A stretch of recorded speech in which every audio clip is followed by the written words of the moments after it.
Meus amados irmãos e irmãs, bom dia. Vamos abrir as nossas Bíblias aqui em Êxodo capítulo 12. Vamos ler a partir do versículo 7.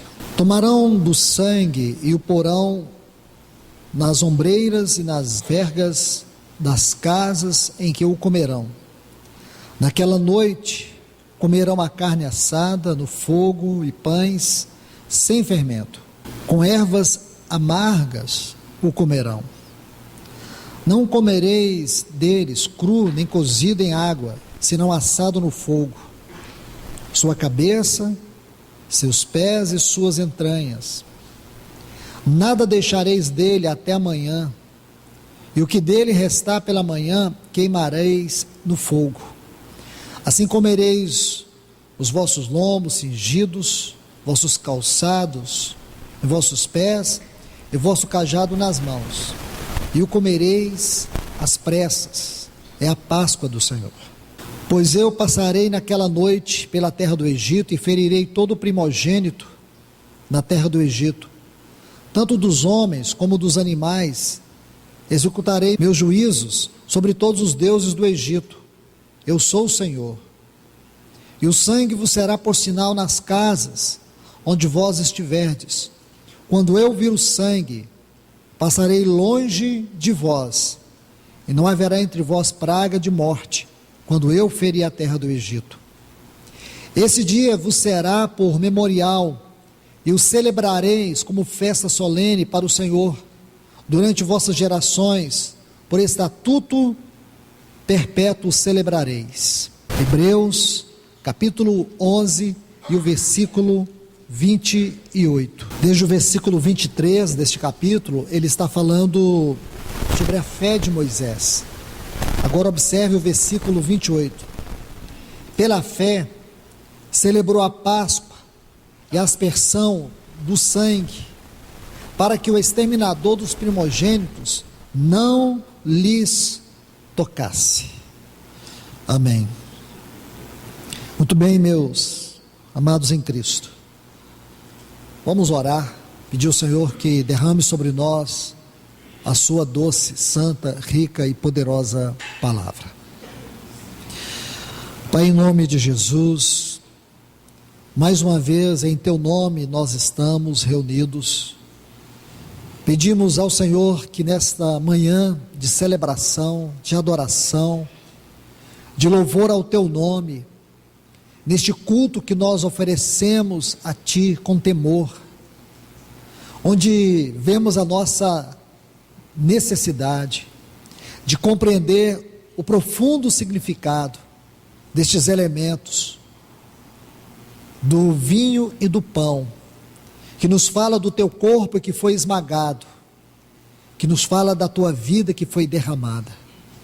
Então nós Te pedimos em nome de Jesus, abra o nosso entendimento, não para o conhecimento, mas para o dispensar da Tua vida, em revelação, para que nós venhamos crescer nesta doutrina, nesta verdade, para que nós venhamos entender os aspectos práticos, como também profundos, da obra do Teu sangue lá na cruz do Calvário. Nós oramos a Ti nesta manhã, no poderoso nome de Jesus, o Teu Filho. Amém.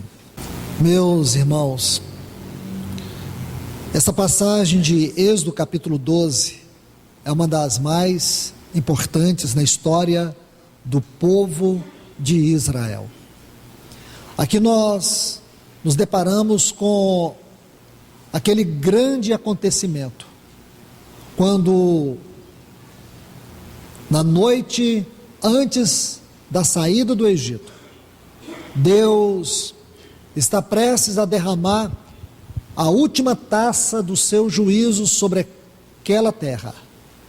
Porém, antes, Deus ordena que o povo de Israel se reúnam em casas e que celebre uma Páscoa, celebrem aquilo que nós chamamos hoje a ceia, a mesa do Senhor. Deus ordena que um cordeiro fosse separado e posteriormente sacrificado, o seu sangue derramado e colocado nas vergas nos umbrais da porta, do lado de fora. E dentro, o povo deveria comer a sua carne, com ervas amargas e pães. Então, amados, o que nós temos aqui, neste grande ritual espiritual, é uma tremenda revelação. Podemos dizer, o ponto mais elevado da obra da redenção. Olhar para esse capítulo é perceber um dos fundamentos, um dos pilares da nossa fé. Se tirarmos este pilar, tudo vai ruir.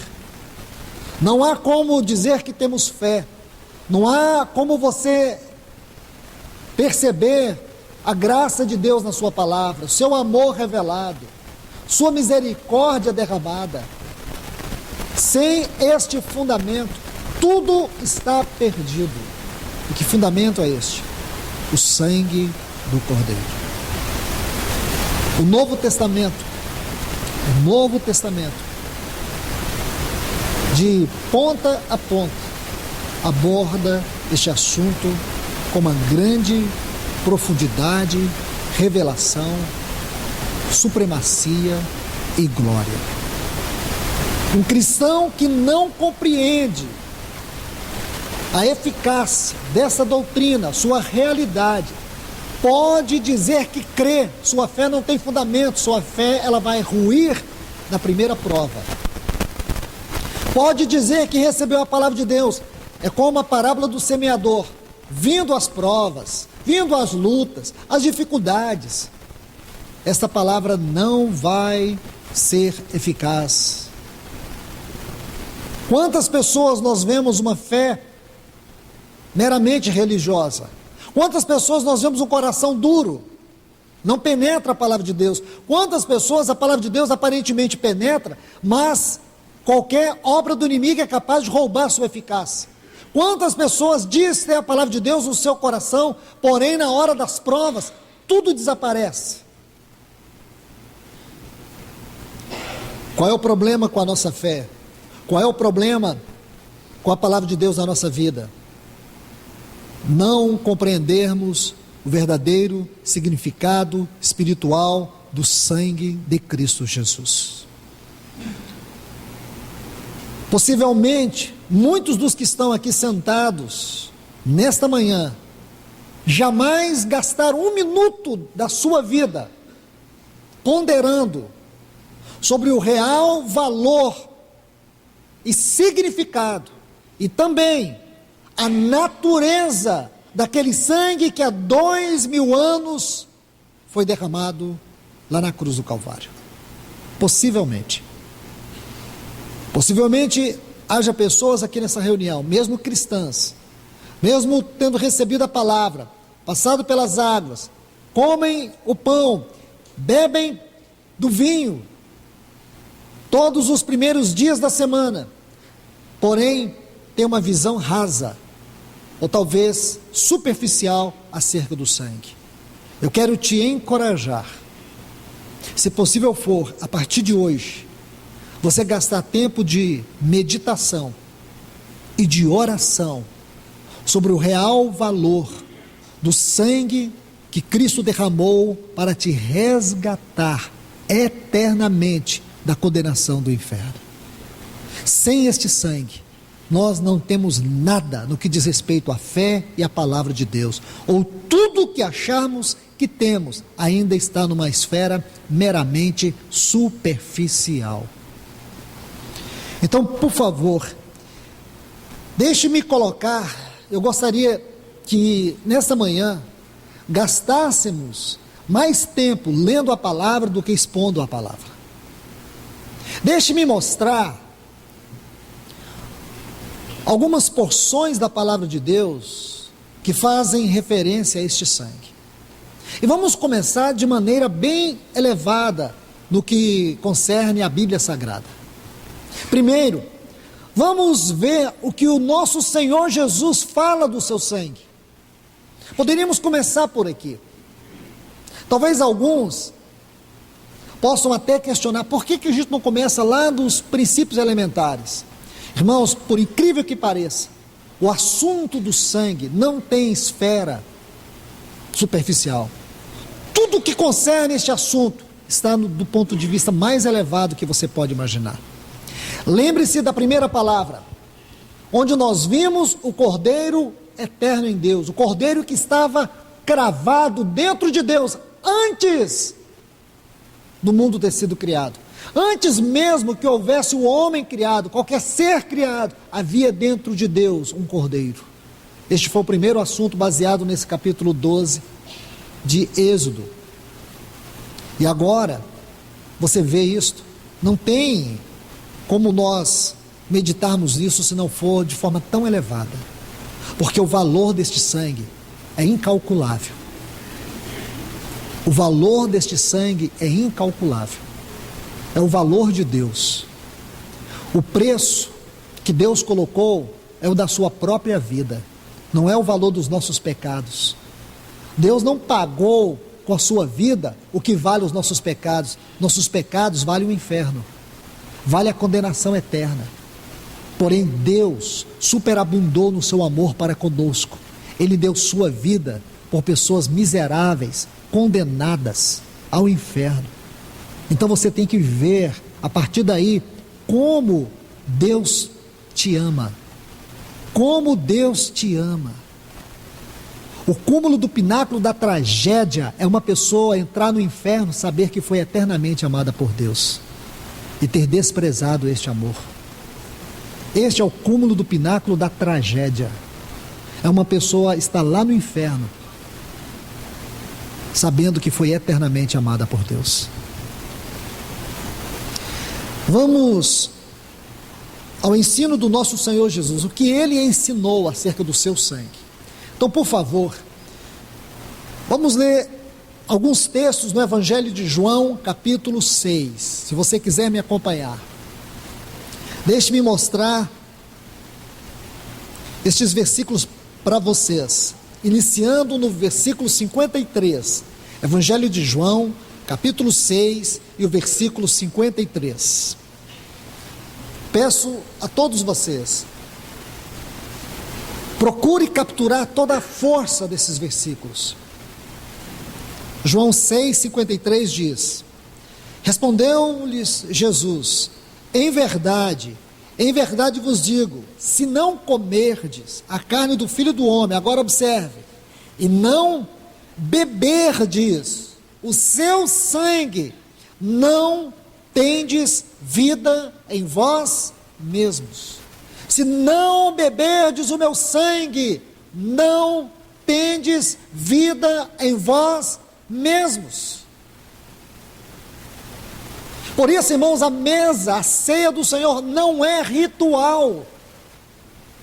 Nós não comemos símbolo, nós não comemos um elemento que faz parte da religiosidade ou mesmo da liturgia do nosso culto. Ao comer o pão, ao beber o cálice, existe dentro de nós um testemunho da fé, que nós estamos debaixo de uma ordenança sagrada, divina, espiritual, que comunica uma verdade, uma realidade santa, que a mente humana não é capaz de produzir por si só. A mente humana não é capaz de avaliar por si só. Para que a mente humana conceba a essência, a verdade do que este elemento, o sangue e também do pão, do que estes elementos comunicam, é necessário que o Espírito de Deus, que em nós habita, pela palavra de Deus, nos estimule a fé. Se você come e você bebe, e não é um ato de fé, porque quando você come e bebe de maneira aleatória, você está comendo para a própria condenação, você está comendo morte, você está comendo juízo. Paulo diz isto lá em 1 Coríntios capítulo 11, no versículo 27, ele diz isto: é muito sério comer o pão beber o cálice e não discernir o que você está comendo, o que você está bebendo. Você pode dizer, mas irmão, é só uma reunião. Irmãos, se este livro é fruto de mente humana, se essas palavras que estão aqui podem ter tido problema de tradução, podem ter tido problema de publicação, você vai achar 1000 defeitos na Bíblia Sagrada como livro, mas você não vai achar nenhum defeito nela como doutrina, você não vai achar nenhum defeito nela como revelação, como inspiração divina. Pode ser que a gente ache alguns defeitos de tradução, mas nós não vamos encontrar defeitos na revelação. Nós não vamos encontrar nenhum defeito quando você lê ela e o Espírito Santo interpreta no seu coração. Você pode ler um azinho nela, mas o Espírito Santo pode amplificar esse A como vida, como poder, como cura, como libertação, como transformação, dentro de mim e de você. Então, se é isso que nós consideramos, o Senhor Jesus disse que, se não bebedes o meu sangue, não tendes vida em vós mesmos. Você pode mudar o horário do comer o pão, do beber, pode mudar o dia que você quiser. Agora eu quero saber se nós vamos mudar a nossa consciência em beber. Irmãos, quero que vocês vão aos pés do Senhor, porque eu não gostaria de forma alguma, naquele dia, saber que muitos dos irmãos não estarão diante do Senhor por negligência espiritual, por ter desprezado um fundamento sagrado. Irmãos, isso mexe em toda a área da nossa vida, a área da adoração, a área da oração, a área da palavra, todas as áreas, todas as esferas da nossa vida, tem um profundo efeito e significado prático acerca deste assunto. Vamos a um outro texto, versículo seguinte, ele diz assim: quem comer a minha carne, agora observe, beber o meu sangue, tem vida eterna, e eu o ressuscitarei no último dia. Nós vamos ver duas coisas neste versículo, irmãos. Primeiro, quem beber do sangue do Senhor, tem vida eterna. Tem vida eterna. Isso é para nós que estamos aqui. Vida eterna aqui, irmãos, é a vida de Deus. Não é vida de condenação, é vida de justiça, é vida de glória, é vida de prazer, é vida de paz, é uma vida de amor eterno. É isso que ele está dizendo aqui. Tem vida eterna. Agora ele diz assim: e eu ressuscitarei no último dia. Aqui eu quero colocar dois textos para vocês. O primeiro, se você quiser anotar, 1 Tessalonicenses, capítulo 4, versículo 16. Junto com esse texto, Apocalipse, capítulo 20, o versículo 6. Veja o que diz esses dois textos. Ele diz: porquanto será dada a vós a palavra de ordem do Senhor, ouvida a voz do arcanjo, ressoada a trombeta de Deus, descerá dos céus. Aí ele diz: e os mortos em Cristo ressuscitarão primeiro. Guarde isso. Isso aqui está falando da vinda do nosso Senhor. Diz que os mortos em Cristo ressuscitarão primeiro.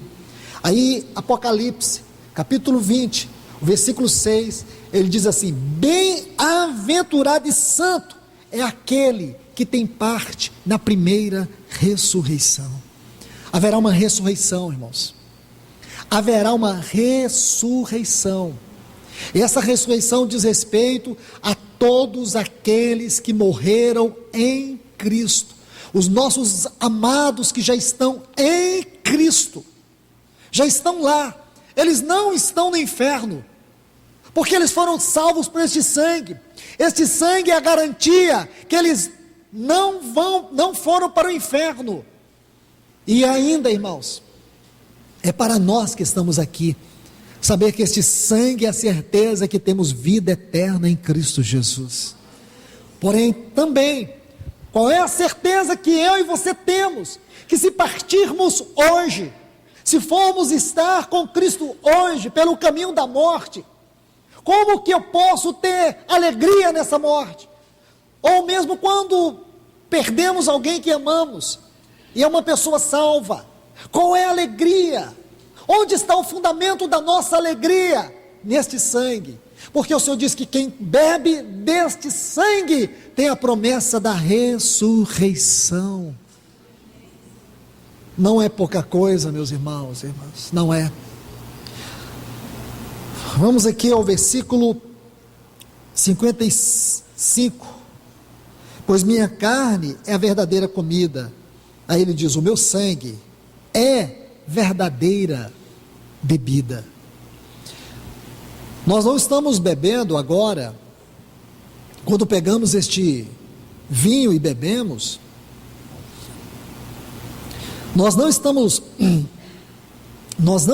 bebendo de maneira, como já disse, litúrgica, ritualística, uma mera cerimônia, não. Quando eu e você bebemos, da mesma forma quando entramos na água do batismo, você fez aquilo porque era um ritual da igreja? Batismo não é um ritual da igreja, é uma expressão pública de um sacramento que o nosso Senhor nos deixou. E quando fazemos aquilo, fazemos num ato de fé, de que aquelas águas são as águas da morte, e tudo ficou para trás. Estamos em novidade de vida. Agora temos uma posição espiritual neste mundo. Então veja isto. Da mesma forma, quando você bebe este cálice, você está tocando naquilo de mais valioso que existe em Deus, sua própria vida.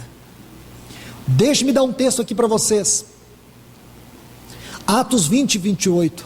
Paulo falando aos presbíteros de Éfeso. Ele diz: atendei por vós e por todo o rebanho, o qual o Espírito Santo vos constituiu bispos, para pastoreardes a igreja de Deus, a qual ele comprou com o seu próprio sangue. Levítico 14 diz que o sangue é vida. Então, quando nós bebemos, nós estamos tomando sobre nós, em termos de realidade, em termos de testemunho, como um ato de fé, aquilo que existe de mais valioso em Deus, sua própria vida.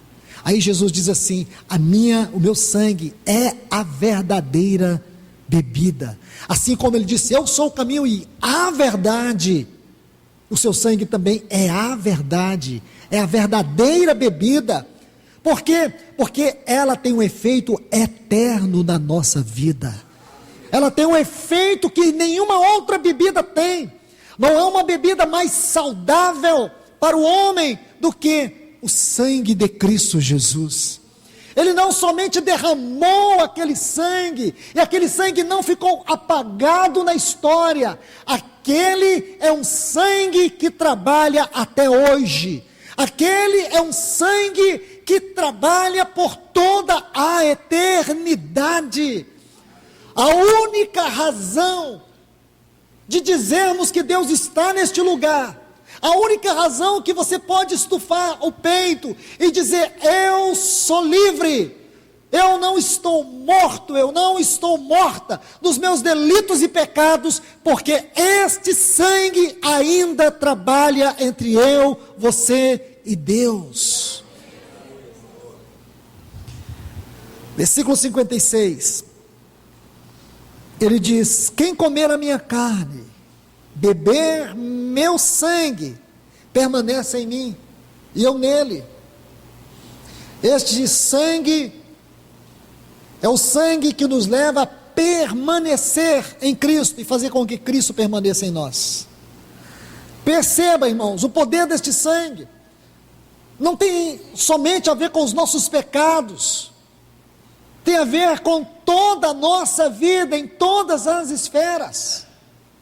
Nunca pense que este sangue derramado veio única e exclusivamente para tratar com os seus pecados, mas para tratar com a nossa relação com o Senhor. Este sangue, irmãos, quando você bebe, você proclama isso: eu estou nele, ele está em mim, eu sou dele e ele é meu. A mensagem deste sangue é a mensagem mais poderosa que alguém pode ouvir. Nós não vivemos como igreja olhando para rituais, é uma realidade espiritual isto. Não é simplesmente dizer uma verdade espiritual, é que essa verdade é uma realidade para nós. Muitos não têm percebido isto.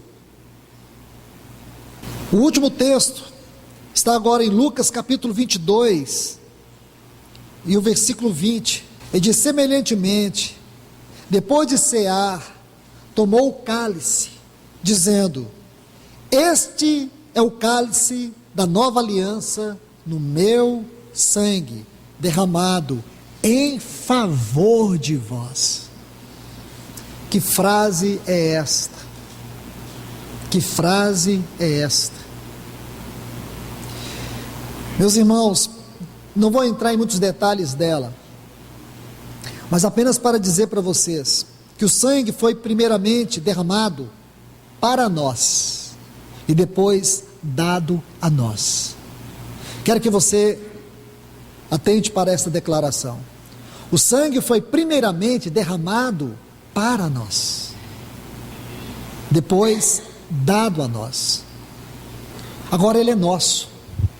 Mas antes de você dizer: eu tenho este sangue na minha vida, eu tenho este selo, eu tenho essa marca, Deus olha para mim, Ele sabe que eu sou pecador, eu sou vil, em toda a tessitura do meu ser, eu sou uma pessoa vil. Ele olha para você, Ele sabe do que você é capaz de cometer, Ele sabe das iniquidades escondidas que existem dentro de nós. Deus é santo, Deus é santo, Deus não pode ter comunhão com aquilo que é profano, com aquilo que é iníquo. Então, como é possível, se Deus é santo, santidade é a essência do seu ser, como Deus pode ter comunhão comigo? Como que eu posso dizer que Deus tem comunhão comigo? Então veja, dois textos nós acabamos de ler. Jesus diz: quem bebe o meu sangue, eu permaneço nele, e ele permanece em mim. Então, primeiro, se nós temos certeza do poder e da eficácia deste sangue, a maneira como Deus olha para nós tem que ser diferente. É por causa deste sangue que Cristo está dentro de mim e Cristo está dentro de você. É por causa deste sangue que Deus olha para mim e para você, sabendo que nós ainda estamos no corpo desta carne, suscetível ao pecado, porém Ele pode, com a sua santa presença, habitar a mim, habitar a você. E como eu sei disso? Por causa desse texto. João aqui diz, no versículo 56, quem bebe o meu sangue, eu permaneço nele, é por causa da vida de Cristo em nós. Este sangue é a certeza, irmãos, que mesmo Deus sendo santo, e eu sendo quem sou, Ele não me despreza. Sua presença é desfrutada dentro de mim, por causa deste sangue.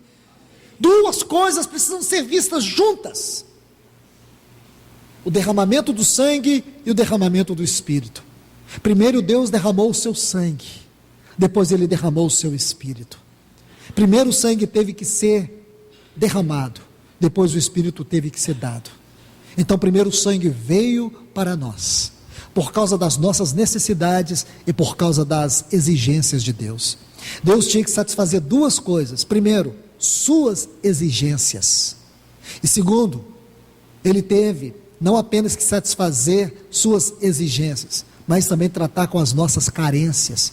Nós éramos miseráveis, nós estávamos mortos, Ele derramou o seu sangue e nos deu vida eterna, nos deu o seu Espírito eterno, nos deu o seu Filho eterno.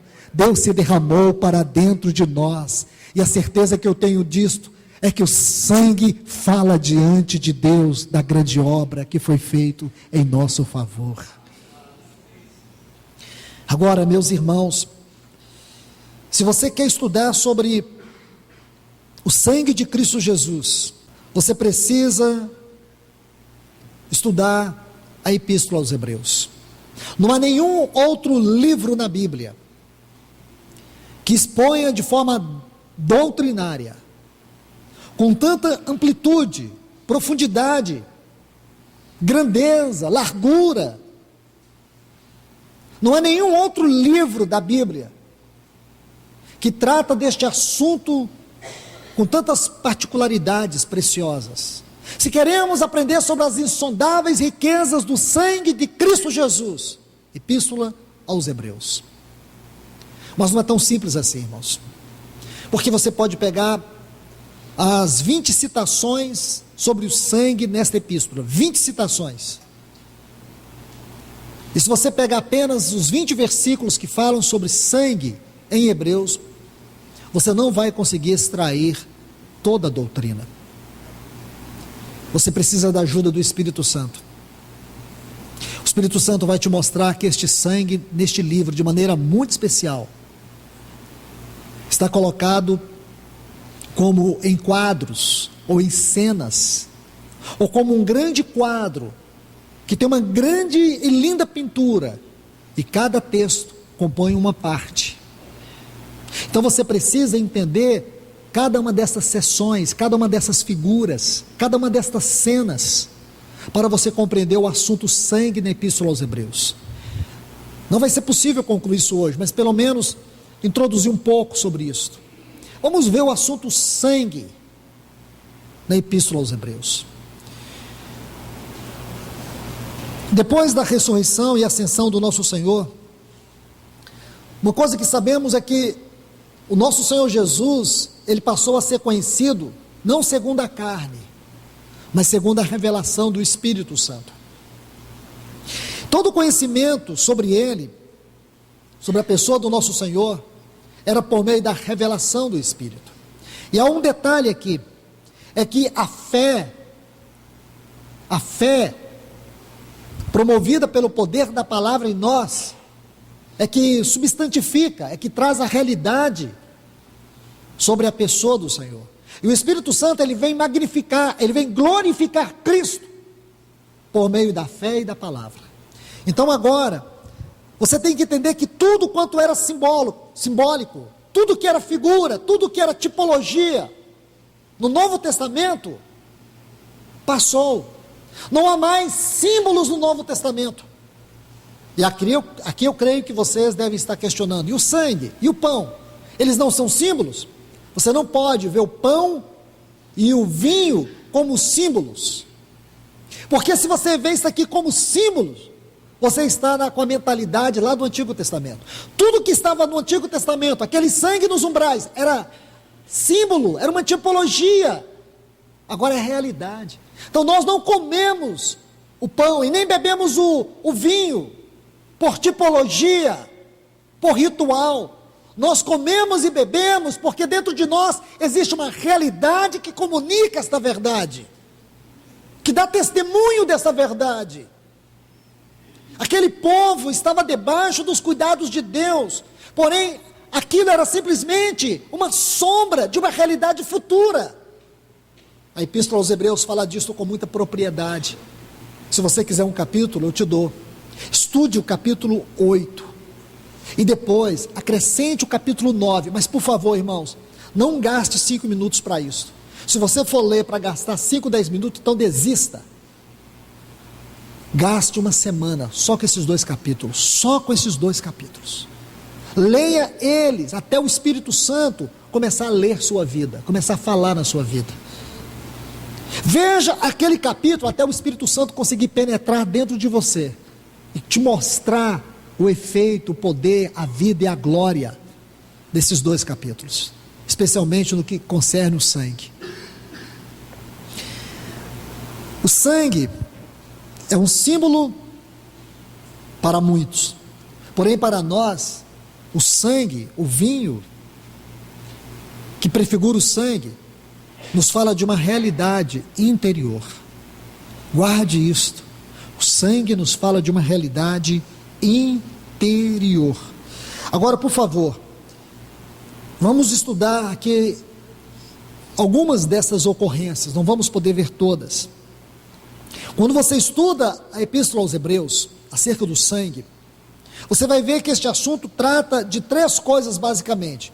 Primeiro, o sangue da expiação, o sangue derramado, nos fala da libertação da culpa do pecado. Temo que talvez nós não consigamos entrar muito em Hebreus hoje, mas o Senhor nos permita outro tempo. Deixe-me falar um pouco sobre isso, irmãos. Eu não poderia falar deste assunto de maneira tão superficial. Veja, o sangue da expiação, o sangue de Cristo derramado, aquele sangue que foi tipificado naquelas portas da casa do povo de Israel, quando eles estavam prestes a sair do Egito. Ele prefigura o sangue da expiação da cruz. Então aquele sangue, em primeiro lugar, ele é o sangue que nos liberta, segundo a Epístola aos Hebreus, da culpa do pecado. Hebreus capítulo 9, por favor. Ainda não vamos entrar no assunto do sangue, mas vamos ver esses 3 pontos de maneira preliminar. Olha os versículos 13 e 14, Hebreus 9, versículos 13 e 14. Diz: porque se o sangue de touros e bodes, e as cinzas da bezerra, aspergida sobre contaminados, santificam para a purificação da carne. Por favor, a Epístola aos Hebreus aqui está falando daqueles sacrifícios do Antigo Testamento. Todos os sacrifícios eram aspergidos com sangue. Todos. Assim como cada elemento do tabernáculo tinha que ter a aspersão do sangue. Nada se purificava sem o sangue, tudo era purificado pelo sangue. Se alguma coisa tinha que ter um sinal de purificação, tinha que haver o derramamento do sangue. Então, por favor, observe isso. Versículo 13 aponta para isso. Agora, como inicia o versículo 14? Ele diz: quanto mais, irmãos, como nós podemos deixar a superficialidade entrar nos nossos olhos, na nossa mente, por tratarmos a palavra de Deus de maneira leviana. Uma frase como essa precisa arrebatar nosso coração. Diz: quanto mais. Isso aqui fala de intensidade. O escritor quer mostrar intensidade. Ele está fazendo uma comparação de uma coisa natural para uma coisa espiritual, de uma tipologia para uma realidade. Diz: quanto mais o sangue de Cristo, o qual, que citação linda do Espírito Santo, você nunca verá o Espírito Santo ser citado em relação à obra de Cristo em outras epístolas, como se vê nesta epístola aos Hebreus. Quanto mais o sangue de Cristo, o qual mediante o Espírito eterno, mediante o Espírito de Deus, ofereceu a si mesmo sem mácula a Deus, purificará vossas consciências de obras mortas, para que sirvais ao Deus vivo. Deixe-me colocar isso com muito cuidado. Irmãos, muitas vezes o nosso serviço ao Senhor é contaminado pela culpa. Muitas vezes não conseguimos romper no nosso serviço a Deus por causa da culpa. Muitos homens de Deus, mulheres de Deus que já foram salvas, Satanás sempre quer manter você com os olhos no retrovisor da sua velha vida. Você não consegue avançar, você não consegue se libertar, porque existem muitas vozes dizendo o que você fez, quem você era. Existe uma culpa consciente ou inconsciente que pesa sobre você. Quantas vezes você vai comer o pão, beber o cálice, ainda se sente tão indigno pelos pecados passados? Sua consciência ainda é um grande problema. Mas olha o que esse texto diz, irmãos: que esse sangue derramado sem mácula diante de Deus, que pelo Espírito eterno, em Cristo Jesus, que se ofereceu a Deus imaculado, purificará nossas consciências. Não é só perdoar os nossos pecados não, irmãos. O sangue purifica nossa consciência. Então você tem que olhar para o quê? Para os seus pecados? Não, não é isso.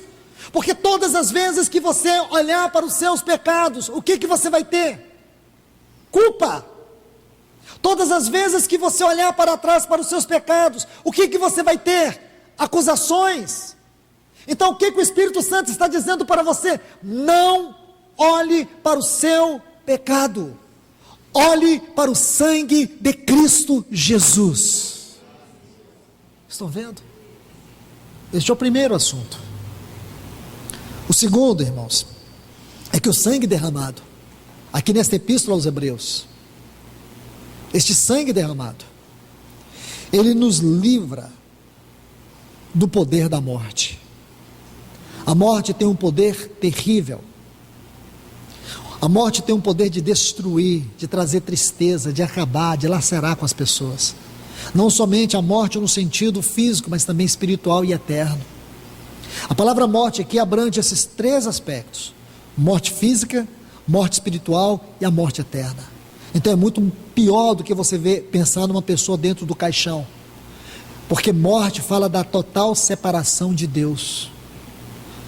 Quando você pensa na morte, segundo a Bíblia, é uma total separação de Deus, é uma condenação absoluta. Agora você vê que esta epístola fala que nós fomos libertos do poder da morte pelo sangue. A morte tem um poder terrível, mas existe algo muito maior do que a morte: o sangue de Cristo Jesus. Veja aqui em Hebreus capítulo 2, versículo 14. Portanto, já que os filhos têm participação comum na carne e no sangue, ele também participou igualmente do mesmo, isto é, na nossa vida natural, para que, por meio da sua morte, destruiu o poder daquele que tinha o império da morte, isto é, o diabo, e livrar todo que pelo medo da morte estavam durante toda a vida sujeitos à servidão. Observe isso, irmãos. Nós estávamos debaixo do poder da morte. Hoje estamos sujeitos à morte por causa do nosso corpo físico, mas apenas a morte biológica. E a morte biológica, para uma pessoa que morre em Cristo, é uma grande glória. É triste para aqueles que perdem, que ficam aqui ainda neste mundo de limitações.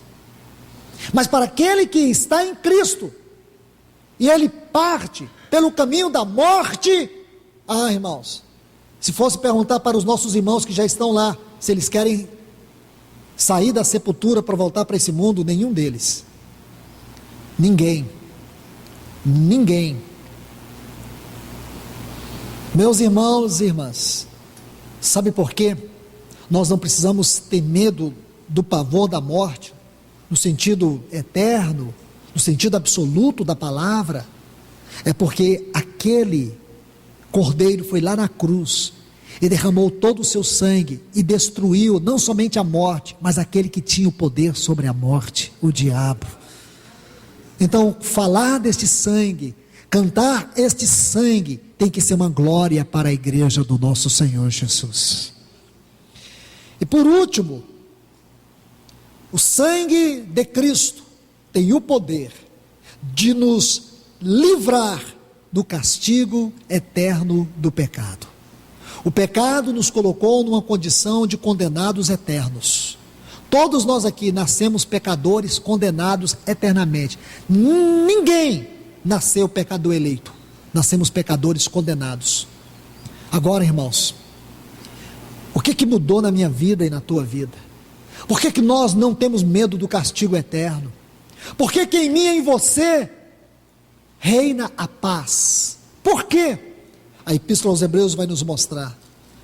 Veja Hebreus capítulo 10, versículos 12 a 17. Quero que vocês prestem atenção em detalhes nessa leitura. Diz: mas havendo Cristo oferecido o único sacrifício pelos pecados, está sentado à destra de Deus. Irmãos, ele ofereceu o único sacrifício. E como ele está agora? Ele está sentado. Ele não está trabalhando? Não está trabalhando. Por que Cristo não está trabalhando? A gente fala tanto que ele está trabalhando. Ele está sentado. Sobre sua obra, ele está sentado. Porque a sua perfeita obra é o fundamento do seu trono. No trono no qual ele está sentado. Ele só está sentado naquele trono porque ele foi fiel em toda a obra. Sua obra foi perfeita, sua pessoa foi perfeita. Ele se sentou naquele trono, ele está sentado porque tudo já está consumado. E o sangue comunica a realidade da vitória de Cristo na nossa vida. Um cristão que pela fé, um cristão que tem certeza, Um cristão que olha para este sangue com convicção e bebe este sangue, ele participa desta glória, deste trono, daquilo que já está consumado eternamente. Porque todos os dias, irmãos, centenas de cordeiros morriam em Jerusalém, até o momento da cruz. Centenas de cordeiros morriam. Havia muita atividade no tabernáculo, havia muita atividade no templo. Por quê? Porque os cordeiros tinham que morrer, sangue tinha que ser derramado, mas Cristo, como Cordeiro de Deus, em uma única oferta, derramou para sempre o seu sangue. Única oferta. Agora ele está sentado, irmãos, ele está descansado e descansando de toda a sua obra. Ele está satisfeito porque o Pai está satisfeito. Agora veja, ele diz, esperando daí em diante, só isso que ele espera, irmãos, que todos os seus inimigos, o mundo, a carne, o diabo e a morte, sejam postos por estrado dos seus pés, porque com uma só oferta, aperfeiçoou para sempre os que são santificados. E também o Espírito Santo nos testifica, que obra linda que o Espírito Santo faz, ele dá um testemunho dentro de nós.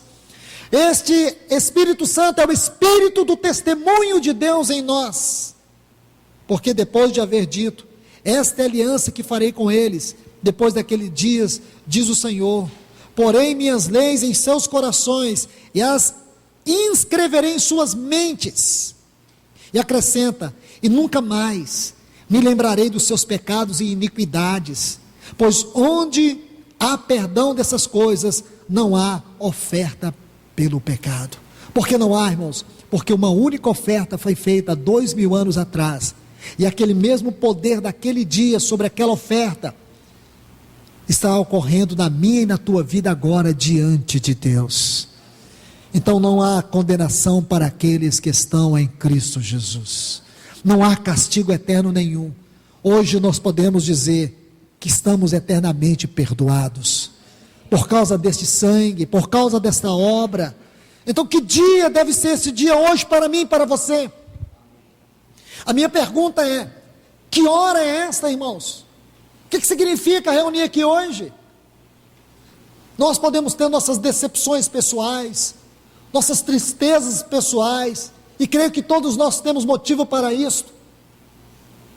Se nós fôssemos aqui levantar os problemas de cada pessoa que está sentada aqui hoje, teríamos que passar o dia todo ouvindo isso e orando sobre isso.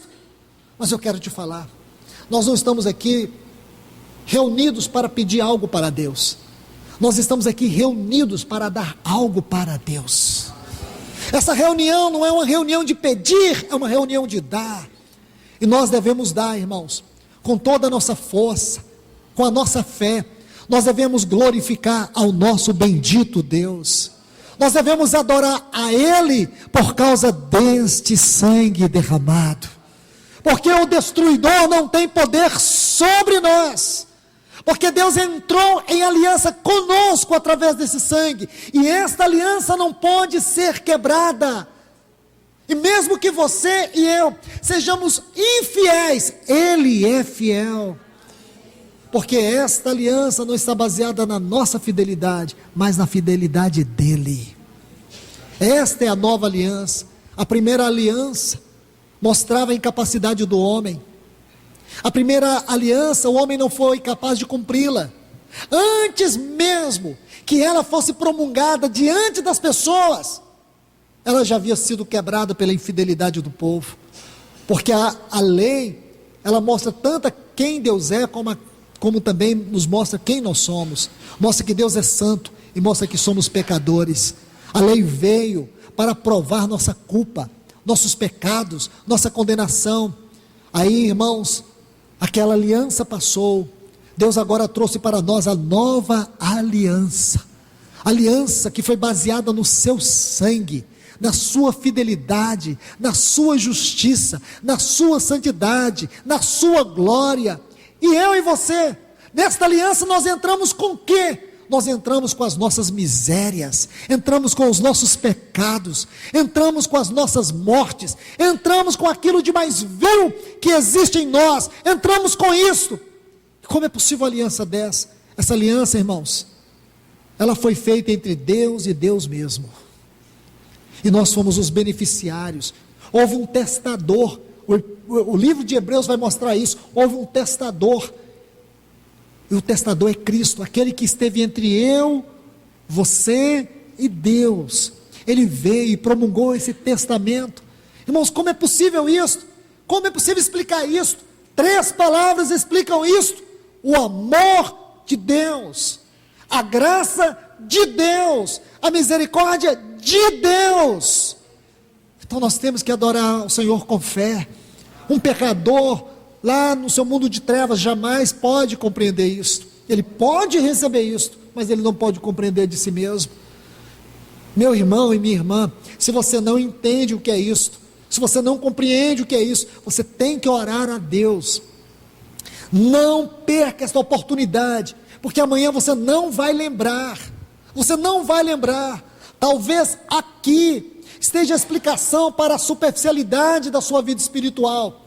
Talvez aqui esteja a explicação para você ser tão vazio, ser tão distante, ser tão frio, porque você não compreendeu o poder do sangue na tua vida.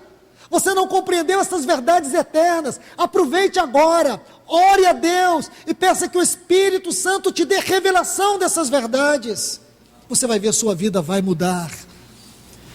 Você vai ver, essa apostasia que muitos vivem será totalmente destruída, porque o Espírito derramado só ocorreu depois que o sangue foi derramado. Nunca vamos ter uma profunda experiência com o Espírito Santo se nós não tivermos primeiramente uma experiência com o sangue de Cristo Jesus. Que nós nesta manhã, irmãos, tenhamos aqui uma experiência gloriosa com a realidade do sangue de Cristo Jesus dentro da nossa vida. Vamos orar. Pai, em nome de Jesus, Senhor, nós oramos a Ti, Senhor. Oramos a Ti nesta manhã e Te pedimos, tenha misericórdia de nós. Senhor, que esta verdade penetre o nosso coração. Que essa verdade, Senhor, inunde a nossa vida nesta manhã. Como nós precisamos, Senhor, compreender o valor do Teu sangue e a realidade do Teu sangue. O valor do Teu sangue diante de Ti. Por mais que nossa mente seja incapaz, ajude-nos a penetrar nesta verdade. Enquanto possível for, faça-nos refletir sobre a grandeza dessa verdade. Como também queremos, Senhor, absorver a realidade deste sangue na nossa vida. Saber, Senhor, que nós fomos livres da culpa, do poder e do castigo do pecado por causa deste sangue. Maravilhoso sangue de Cristo Jesus. Te damos glórias nesta manhã por causa da obra do Teu bendito sangue. Nós Te louvamos e Te agradecemos pelo privilégio de nesta manhã poder beber do Senhor, poder comer do Senhor, não como aquele povo comeu naquela noite da Páscoa.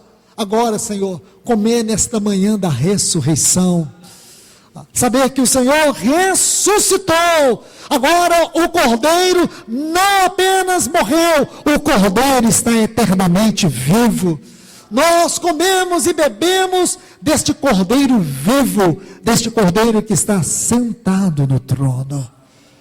Nós Te louvamos e Te agradecemos. Amém, Senhor.